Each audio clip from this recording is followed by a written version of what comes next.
So welcome back to the another video. In this video, we're going to discuss about electric field intensity at a point on the axis of the ring. So hello everyone, this is Gaurav. I hope you all are doing well.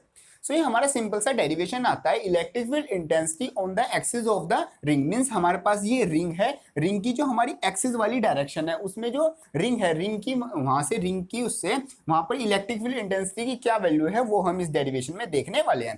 तो हमारे पास ये एक ring है जो कि मतलब एक circular form में है, उसका जो हमारा रेडियस आता है वो हमारा ए है और हमारा जो ऑब्जर्वेशन पॉइंट है वो है हमारा ये P। मीन्स ये वाला पॉइंट क्या है, हमारा ऑब्जर्वेशन पॉइंट है। यहाँ पर हम देखना चाहते हैं कि इस रिंग की उससे यहाँ पर कितनी इलेक्ट्रिक फील्ड इंटेंसिटी है। तो ए होगी हमारा रेडियस, एक्स हमारा डिस्टेंस हो गया, जो हमारा सेंटर है, जो भी हमारा रिंग है उससे लेकर जो भी हमारा ऑब्जर्वेशन पॉइंट है वहां तक का डिस्टेंस हो गया हमारा एक्स, और जो भी हमारा यहाँ से और यहाँ तक का डिस्टेंस है वो है हमारा आर। मीन्स इसकी जो हमारा सर्कमफ्रेंस में जो लास्ट वाला पॉइंट आता है यहाँ से और यहाँ तक का डिस्टेंस हो गया हमारा आर। सिंपली ये ऑब्जर्वेशन पॉइंट हो गया हमारा पी।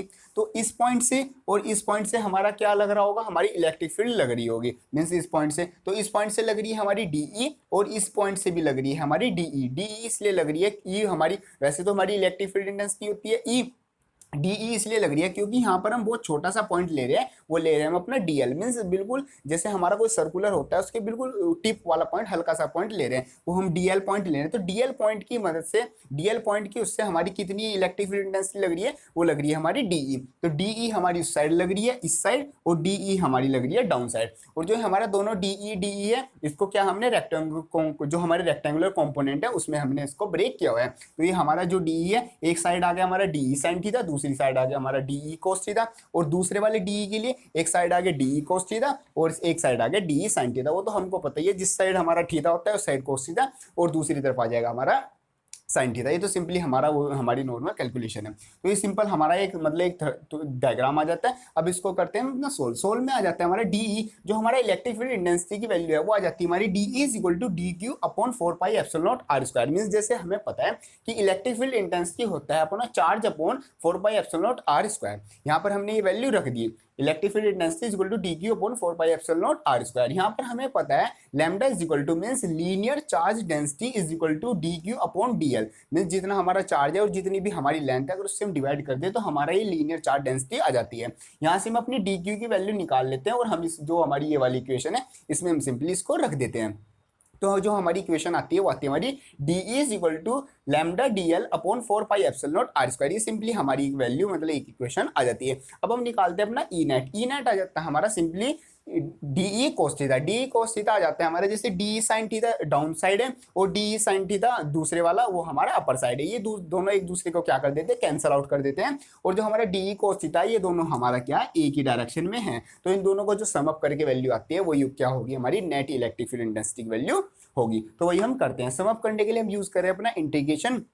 इंटीग्रेशन में वही है, सबसे पहले हम अपना साइन लगाएंगे, सेकेंडली हम अपना उसको लिमिट रखेंगे, थर्ड हमारे जो कांस्टेंट है उनको हम बाहर करेंगे और सिंपली हम उसको सोल्व कर देंगे। तो सबसे पहले हमने साइन लगाया डीई कोस थीटा, क्योंकि वहां पर आ जाता है हमारा डीई कोस थीटा। तो यहाँ पर हमने डीई की वैल्यू, ये वाली जो वैल्यू है इसको यहाँ पर रख दिया सिंपली, और यहाँ से कोस थीटा, इस वाले ट्रायंगल में से हमने कोस थीटा की वैल्यू निकाल ली। कोस थीटा क्या होता है हमारा, बेस अपॉन हाइपोटेनियस। तो बेस हमारा हो गया एक्स और हाइपोटेनियस होगी हमारी आर। तो कोस थीटा की जगह हम क्या रख देते हैं, एक्स अपॉन आर। सिंपली यहाँ पर ये हमारी इक्वेशन आ जाती है।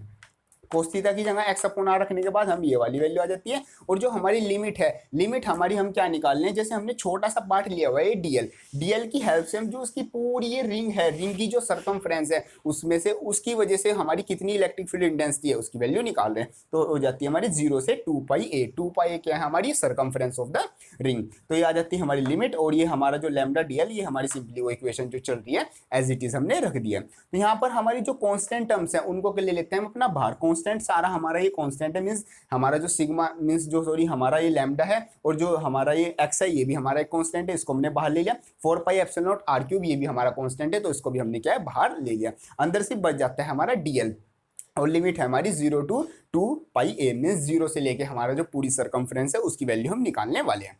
तो यहाँ पर हमारी जो ई नेट आ जाता है lambda x upon 4 pi epsilon naught r cube, ये हमारा जो कांस्टेंट है वो बाहर है, और डीएल का हो जाता है हमारा एल, मींस ये तो हमारा इंटीग्रेशन के रूल से डीएल का क्या हो जाता है हमारा सिंपली एल हो जाता है, और लिमिट हमारी 0 से 2 पाई है वही चल रही है। नेक्स्ट हम इसको एज इट इज रखते हैं, और upper limit minus lower limit जैसे हम इसको सोल्व करते हैं सिंपली वो हम सोल्व करते हैं, तो 2 पाई ए माइनस 0 ये हमारी वैल्यू आ जाती है। तो उसको हम अपना 0 किसी चीज में से 0 माइनस करेंगे तो सिंपली आ जाएगा, तो यहाँ पर आ जाती है E is equal to Q X upon 4 pi epsilon naught r Q. अब ये क्यू एक्स कहाँ से आया, ये आया हमारा जो ये हमारा 2 पाई ए है और जो ये हमारा लैम्डा है, इन दोनों का जो प्रोडक्ट होता है वो होता है हमारा क्यू के इक्वल। तो इन दोनों की जगह हमने क्या लिख दिया, सिंपली हमने अपना क्यू लिख दिया, ये हमारी एक इक्वेशन आ जाती है। अब हम इसको थोड़ा सा और सिंप्लीफाई करके लिख देते हैं, मीन्स जो ये हमारे आर की वैल्यू है हम इसमें आर की वैल्यू भी निकाल के रख देते हैं। जैसे आर क्या है हमारा, एक हाइपोटेनियस है, हाइपोटेनियस ये हो गया हमारा बेस और ये हो गया हमारा परपेंडिकुलर, तो हम अपना पाइथागोरस थ्योरम की हेल्प से हम यहाँ से आर की वैल्यू निकाल लेते हैं। R is equal to A square plus X square, ये हमारी वैल्यू आ जाती है। अगर हमें डायरेक्ट आर की वैल्यू पता है तो हम इस फॉर्मूले में रख देंगे, यहाँ से वैल्यू निकाल लेंगे। अगर हमें आर की वैल्यू नहीं पता है, एक्स और ए की वैल्यू पता है, तो इसकी हेल्प से हम अपना आर की वैल्यू निकालकर इस इक्वेशन में रख के वैल्यू निकाल लेंगे। तो फाइनल इक्वेशन जो हमारी बन के आ जाती है वो आ जाती है E is equal to Q X upon 4 pi epsilon naught a square plus X square की पावर 3/2, ये हमारी फाइनल इक्वेशन आ जाती है। मीन्स ये मतलब हमारा जो इलेक्ट्रिक फील्ड इंटेंसिटी है किसी पॉइंट पर ड्यू टू द रिंग उसके एक्सिस पोजीशन पर वो आ जाती है हमारी ये वाली वैल्यू, जिसमें Q है हमारा जो चार्ज है, X मतलब हमारा जो सेंटर है और जो हमारा ऑब्जर्वेशन पॉइंट है उन दोनों के बीच का डिस्टेंस, 4 पाई एप्सिलॉन नॉट हमारा एक कांस्टेंट है, और a स्क्वायर हो गया हमारा जो भी हमारे रिंग है उसकी जो हमारा रेडियस आती है वो एक्स स्क्वायर, तो सिंपली हमारा उन दोनों के बीच का डिस्टेंस। तो इसको सोल्व करके हम निकाल लेते हैं अपना electric field intensity on the axis of the ring, ये हमारी सिंपली ये इलेक्ट्रिक फील्ड इंटेंसिटी की वैल्यू आ जाती है। सिंपल सा नॉर्मल सा डेरिवेशन है, एक दो बार आप प्रैक्टिस करोगे तो ये सिंपली आराम से आ जाएगा, नॉर्मल सा डेरिवेशन है। तो वीडियो हेल्पफुल लगे तो उसको लाइक जरूर करना और चाहते वक्त चैनल को सब्सक्राइब जरूर कर लेना। मिलते हैं अपनी नेक्स्ट वीडियो में, तब तक के लिए थैंक यू।